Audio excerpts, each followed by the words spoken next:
네, 이어서 개장 전 봐야 될 소식들 모아왔습니다. 총 6개 소식 중에서 이번에 2개가 윤석열 대통령과 관련된 정상회담 내용이 되겠는데요. 이제 첫 번째 소식부터 보겠습니다. 아무래도 윤석열 대통령의 행보에 따라서 주가들이 좀 빠르게 좀 움직이고 있기 때문에 갖고 온 것이고요. 우선 첫 번째는 이제 루마니아, 스웨덴 쪽의 정상들을 만나서 뭐 원전이라든지 방산, 이런 배터리 관련된 협력을 논의했다는 내용입니다. 지금 현재 나토 정상회의 리투아니아에서 열리고 있습니다. 여기에서 스웨덴의 총리 그리고 루마니아의 대표를 좀 만나서 원자력 발전, 방위산업, 바이오 그리고 배터리에 대한 협력을 논의했는데요.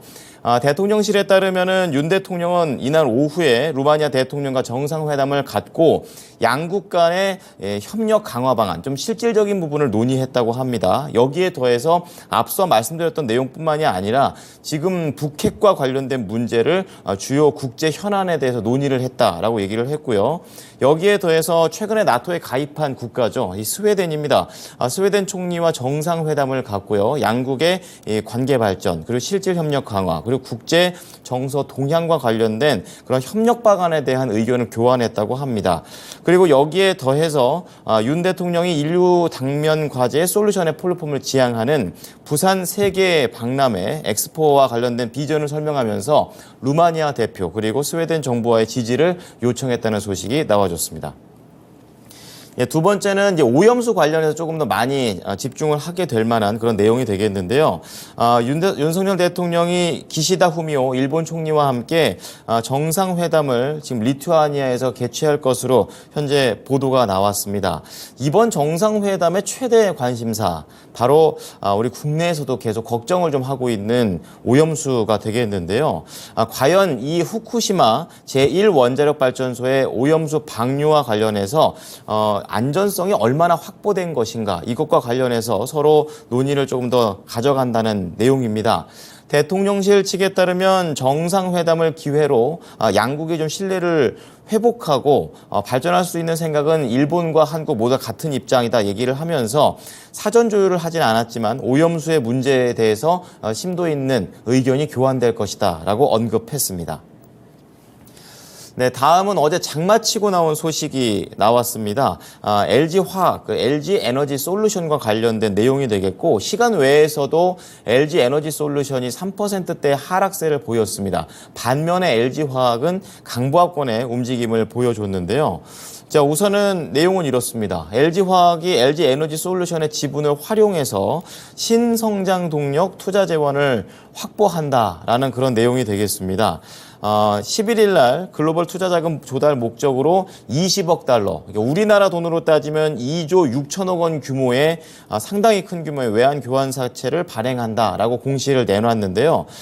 발행은 5년물과 7년물 이렇게 만기 구조를 가지고 있고 만기 5년물은 0.75에서 1.25% 그리고 7년물은 1.35%에서 1.85%의 프리미엄을 준다라고 얘기했습니다.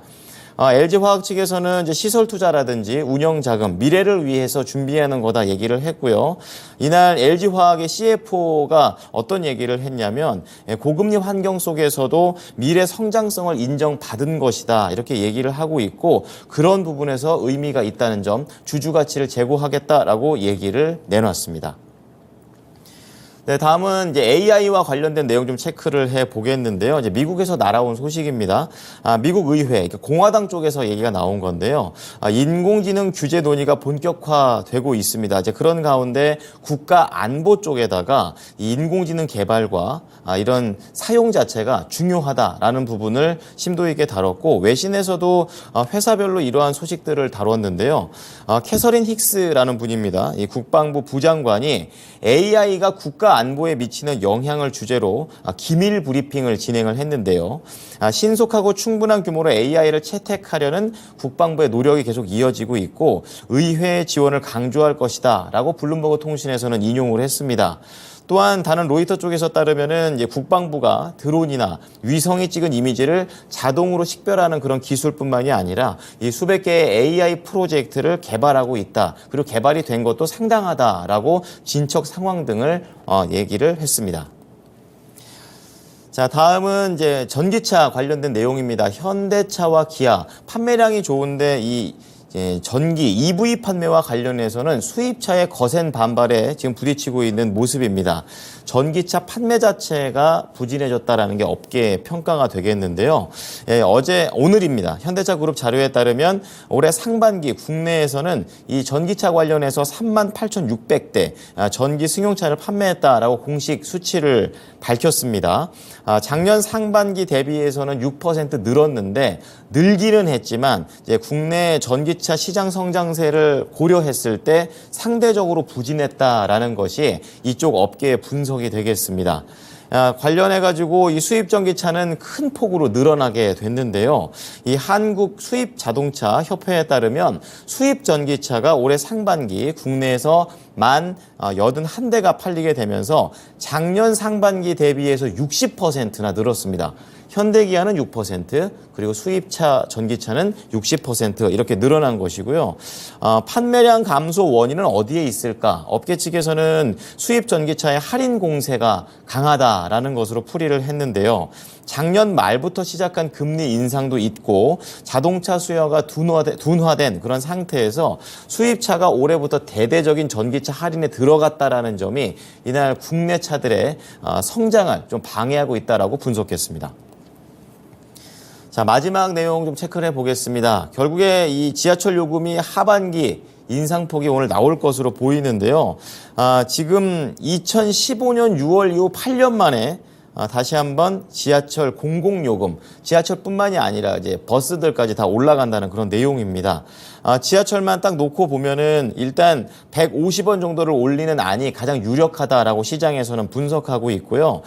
이 150원이 인상된 확정 요금 인상안은 8월 말이나 9월 초부터 적용될 것으로 보고 있습니다.